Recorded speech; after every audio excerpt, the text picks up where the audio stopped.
शाम के 6 बजे का समय। हाईवे पर गाड़ियां तेजी से गुजर रही हैं। सड़क किनारे एक बेहद साधारण झोपड़ी नुमा ढाबा है। इसकी कोई दीवारें नहीं है, बस 4 मोटे बांस के डंडों पर एक पुरानी और फटी हुई तिरपाल की छत टिकी है। नीचे कुछ पुरानी चारपाइयां बिछी हैं।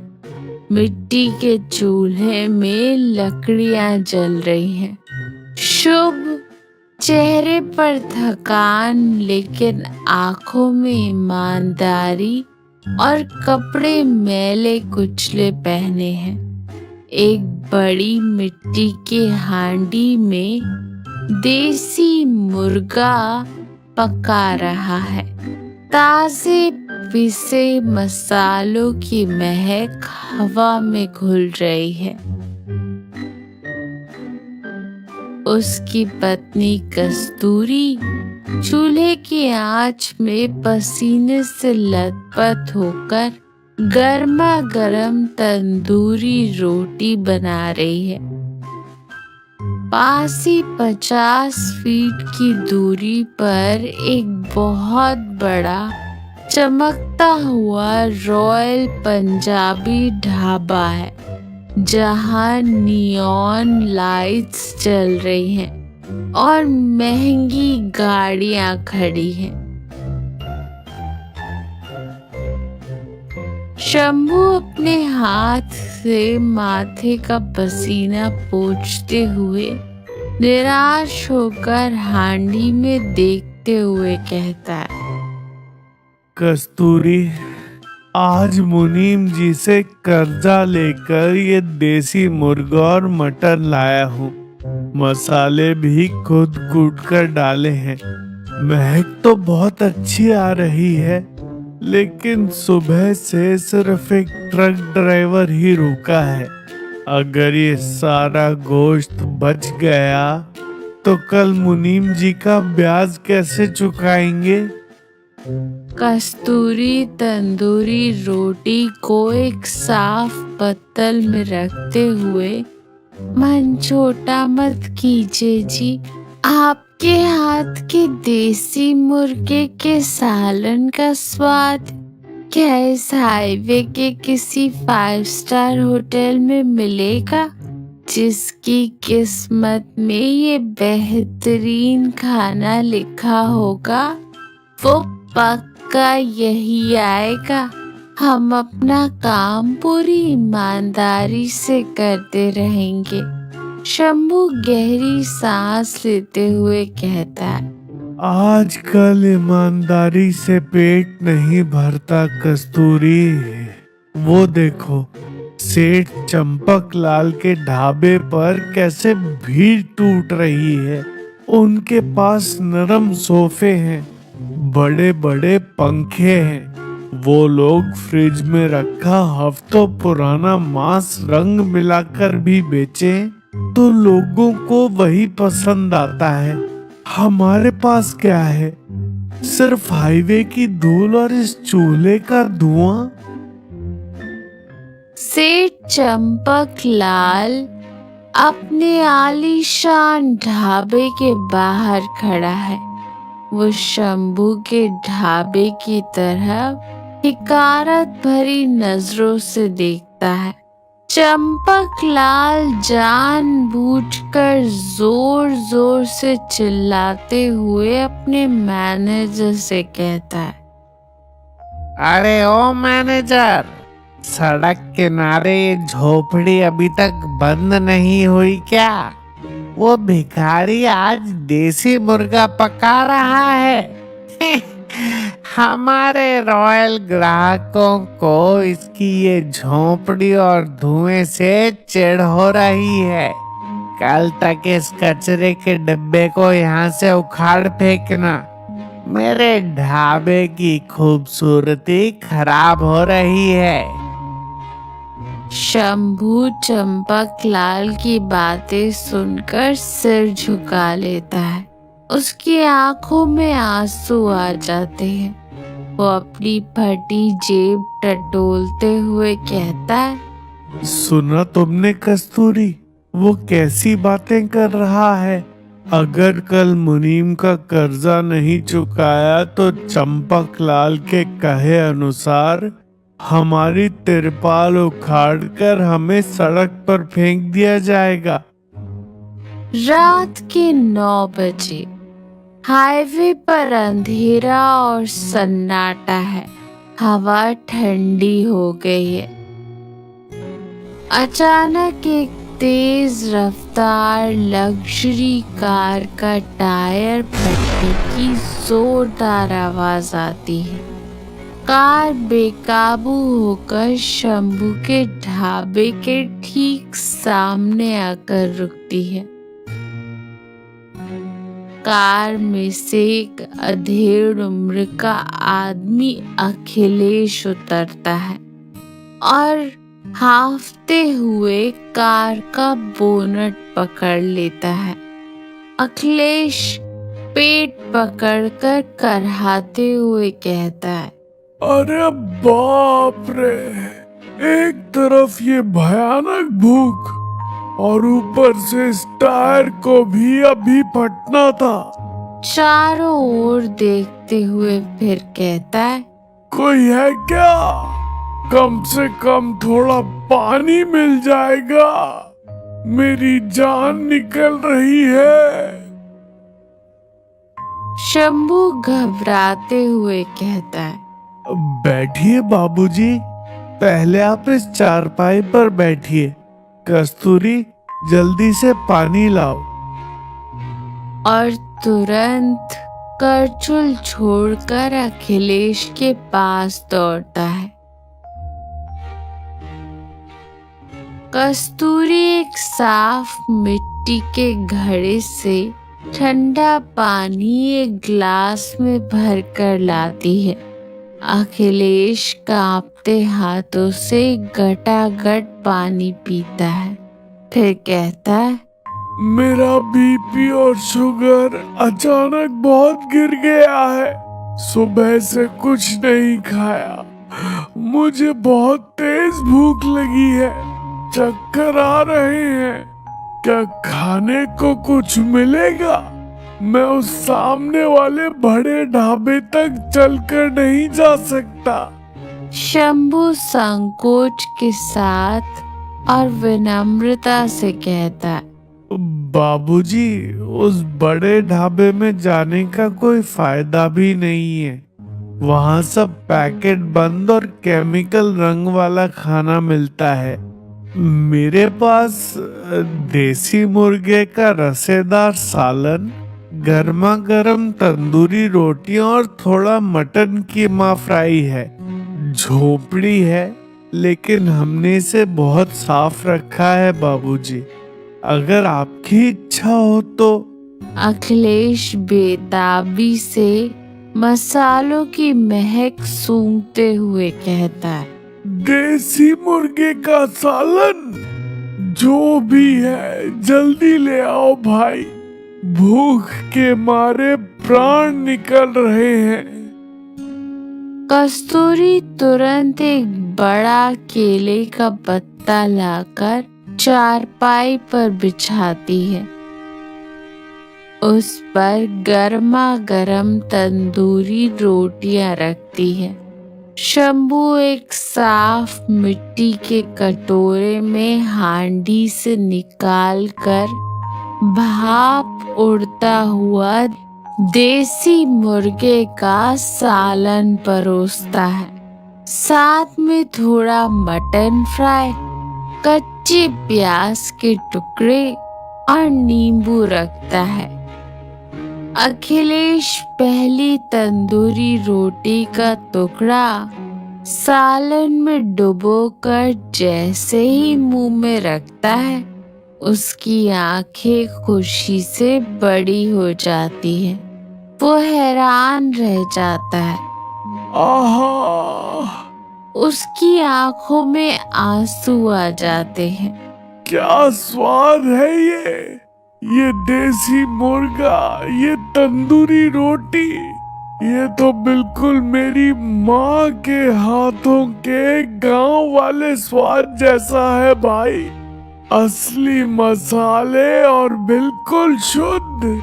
अखिलेश बिना कुछ और बोले बहुत ही तृप्ति और आनंद के साथ सारा खाना खा जाता है।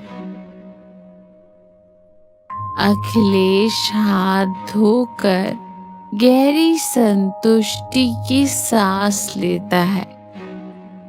तुमने आज सिर्फ मेरा पेट नहीं भरा भाई, मेरी जान बचाई है।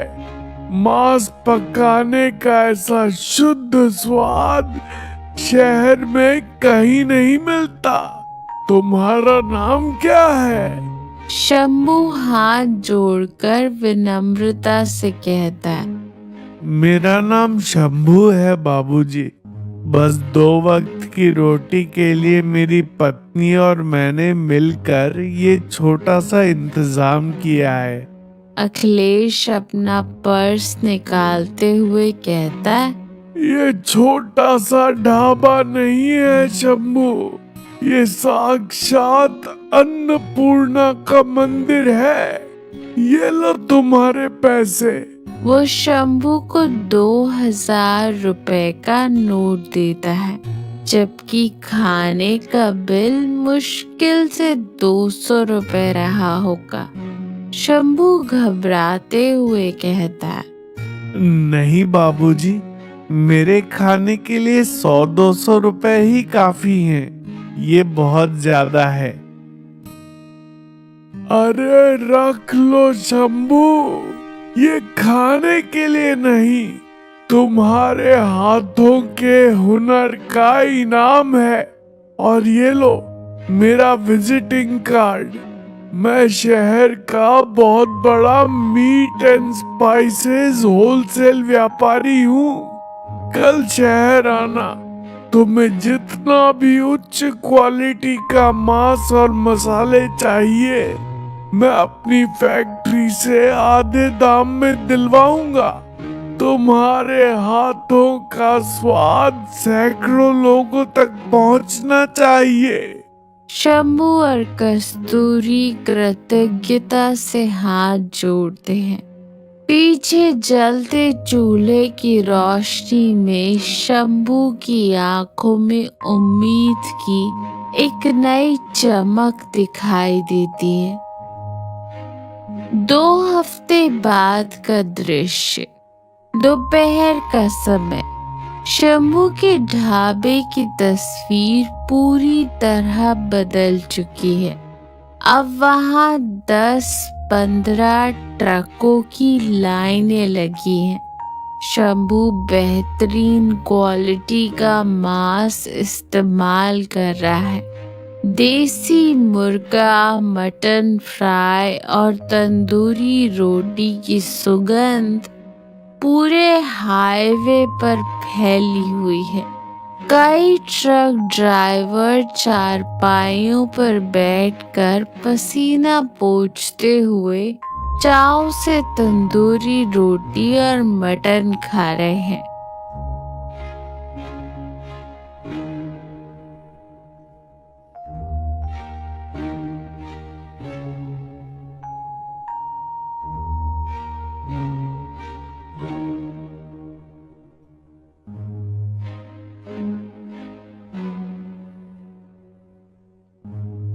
एक ट्रक ड्राइवर रोटी के साथ मटन चबाते हुए कहता है। अरे शंभू भाई, तुम्हारे हाथों में क्या जादू है यार। उस चंपक लाल के ढाबे का बटर चिकन खा खा कर हमारी आंतें सड़ गई थी। तुम्हारा ये देसी मुर्गा खाने से ही शरीर में जान आ रही है। चंपक लाल अपने महंगे ढाबे की कांच की खिड़की से ये सब देख रहा है। उसका ढाबा पूरी तरह खाली पड़ा है। उसका चेहरा गुस्से से लाल हो जाता है। वो अपने हाथ का चाय का ग्लास जमीन पर पटक कर तोड़ देता है।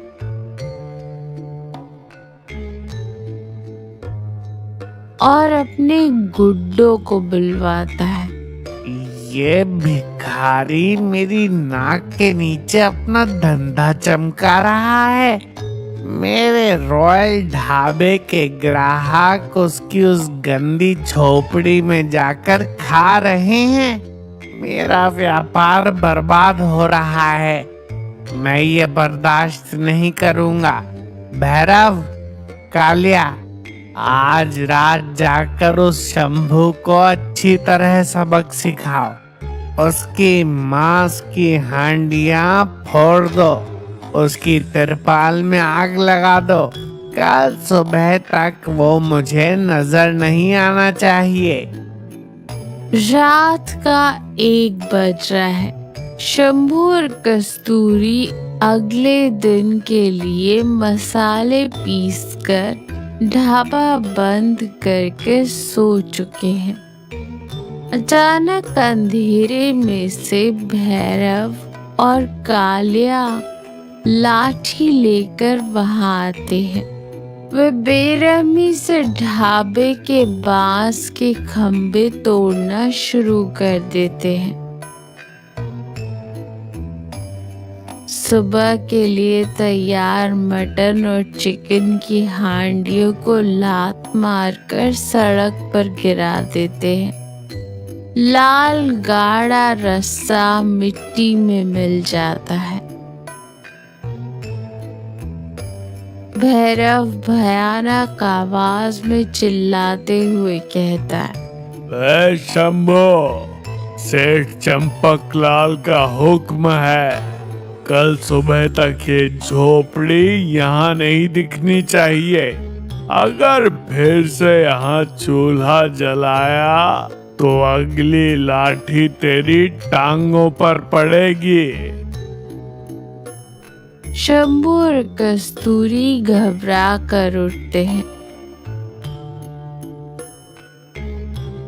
शंभू उन्हें रोकने की कोशिश करता है, लेकिन कालिया उसे जोर से छाती पर लात मारकर कीचड़ में गिरा देता है। गुंडे हंसते हुए चले जाते हैं। शंभू मिट्टी में मिले अपने मटन और टूटे हुए चूल्हे को देखकर छाती पीटकर फूट फूट कर रोने लगता है। शंभू रोते हुए असहाय होकर कहता है, सब खत्म हो गया कस्तूरी। वो बहुत बड़ा आदमी है, उसके पास पैसा है, गुंडे हैं, हम उसका मुकाबला नहीं कर सकते। हमारी किस्मत ही ऐसी है। कस्तूरी आस से पोंछते हुए शंभू का कंधा पकड़कर उसे उठाते हुए दृढ़ता से कहती है, रोइए मत, उन्होंने हमारी मिट्टी की हांडियां तोड़ी हैं, हमारे हाथों का हुनर नहीं। उन्होंने हमारा चूल्हा गिराया है, हमारा हौसला नहीं। अखिलेश बाबूजी ने कहा था ना कि आपका स्वाद सैकड़ों लोगों तक पहुंचना चाहिए। कल सुबह तक हम फिर से चूल्हा बनाएंगे, चाहे जान चली जाए, हम ये जगह नहीं छोड़ेंगे।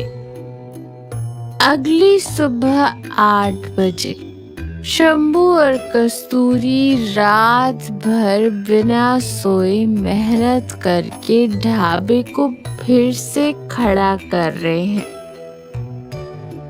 टूटी हांडियों की जगह नई हांडियां ला रहे हैं।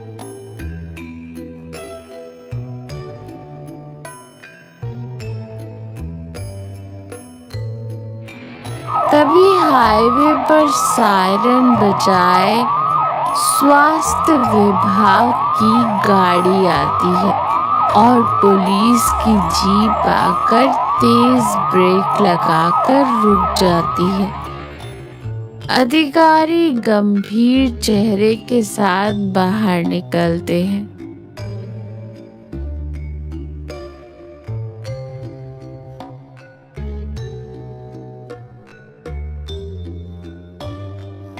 सेठ चंपकलाल रॉयल पंजाबी ढाबा का मालिक कहाँ है?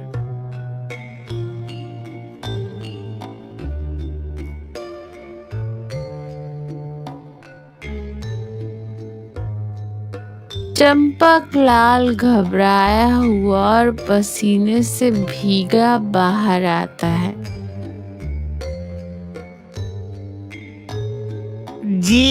जी मैं ही चंपकलाल हूँ। क्या बात है सर, आप लोग कौन हैं? हम फूड इंस्पेक्टर हैं। हमें पक्के सबूतों के साथ शिकायत मिली है कि तुम अपने ढाबे में सड़ा हुआ मांस, हफ्तों पुराना चिकन और कैंसर पैदा करने वाले केमिकल रंग इस्तेमाल करते हो। कल रात तुम्हारे यहाँ चिकन बिरयानी खाने वाले 15 यात्री भयानक फूड पॉइजनिंग के शिकार होकर अस्पताल में मौत से लड़ रहे हैं। हमें तुम्हारी रसोई की तलाशी लेनी है। अधिकारी चंपकलाल के आलीशान दिखने वाले ढाबे की रसोई में घुसते हैं। अंदर का दृश्य खौफनाक है। फ्रिज खोलते ही भयंकर बदबू आती है। अंदर चिकन सड़ चुका है। चूहों से कुतरे हुए मसालों के बोरे और इंडस्ट्रियल फूड कलर्स के डिब्बे मिलते हैं। खाद्य अधिकारी नाक बंद करते हुए घृणा से कहते हैं, छी, क्या है ये सब? चंद पैसों के लिए तुम लोगों की जान से खेल रहे हो। बाहर 5 स्टार जैसा दिखावा और अंदर इतनी सड़ांध।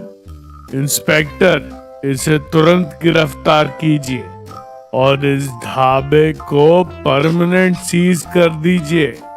पुलिस चंपकलाल का कॉलर पकड़कर उसे बाहर खींचती है और हथकड़ी पहनाती है। चंपकलाल कांपते हुए रहम की भीख मांगता है।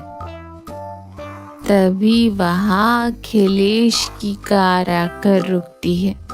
अखिलेश राजसी अंदाज से बाहर आता है। अखिलेश चंपकलाल को कठोरता से देखते हुए कहता है, यही है वो लालची इंसान। ऑफिसर साहब, शिकायत मैंने ही दर्ज करवाई है। मेरी मीट फैक्ट्री के कर्मचारी कल इसके यहाँ खाना खाकर जिंदगी और मौत के बीच झूल रहे हैं।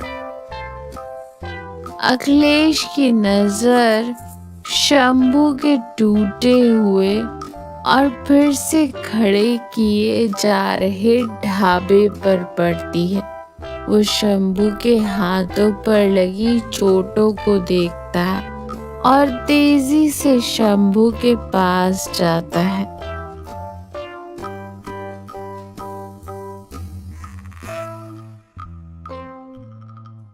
अखिलेश गुस्से में कहता है, शंभू भाई, आपके ढाबे की ये हालत किसने की? ये चोटें कैसी हैं? शंभू हाथ बांधकर सिर झुकाकर कहता है, रात को कुछ गुंडे आए थे बाबूजी, सब तोड़ फोड़ गए। इसी चंपकलाल सेठ ने भेजा था। अखिलेश पुलिस अधिकारी से जोर से कहता है, इंस्पेक्टर सर, इसके पापों का हिसाब अभी बाकी है। इस पर फूड पॉइजनिंग के साथ साथ जानलेवा हमला, गुंडागर्दी और संपत्ति नष्ट करने का भी केस दर्ज कीजिए। इसे 10 साल तक बेल नहीं मिलनी चाहिए। 6 महीने बाद उसी हाईवे का दृश्य। माहौल बिल्कुल शांत है। एक समय के रॉयल पंजाबी ढाबे पर एक बड़ा सा ताला लटका है। चारों ओर जंगली घास उग गई है और उस पर स्वास्थ्य विभाग और पुलिस द्वारा सीज किया गया एक बड़ा बैनर फटकर लटक रहा है। लेकिन उसके ठीक सामने जहाँ शंभू की झोपड़ी हुआ करती थी, अब वहाँ एक खूबसूरत, पक्की, विशाल और साफ सुथरी इमारत खड़ी है। उसके ऊपर बड़े अक्षरों में गरीब का हाईवे ढाबा, यहाँ देसी मुर्गा और मटन मिलेगा का बोर्ड चमक रहा है।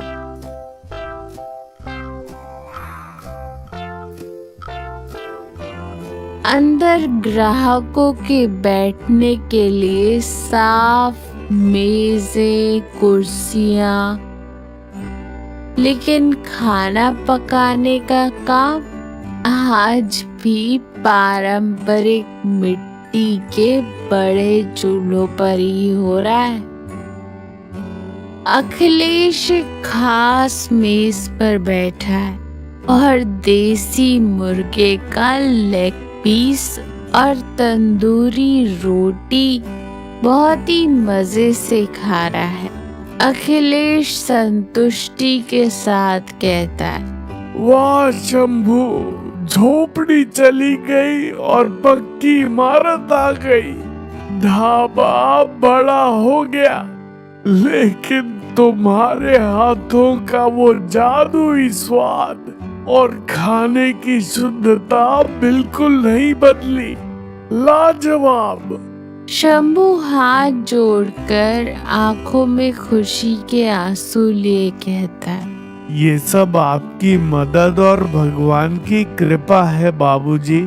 आपने मुझे सही समय पर उच्च क्वालिटी के मांस और मसालों के व्यापार के बारे में बताया और ये पक्का ढाबा बनवाने के लिए बैंक से लोन भी दिलवाया, वरना ये गरीब तो उस रात ही मिट्टी में मिल गया होता। कस्तूरी शंभू के पास खड़े होकर कहती है, और सबसे जरूरी बात बाबूजी, दूसरों को कुचलकर आगे बढ़ने का दिखावा और धोखा बस कुछ दिनों तक चलता है, लेकिन कड़ी मेहनत और ईमानदारी का स्वाद जिंदगी भर साथ निभाता है। भगवान ने आज हमें यही सिखाया है और इसी के साथ ये कहानी यहीं खत्म होती है।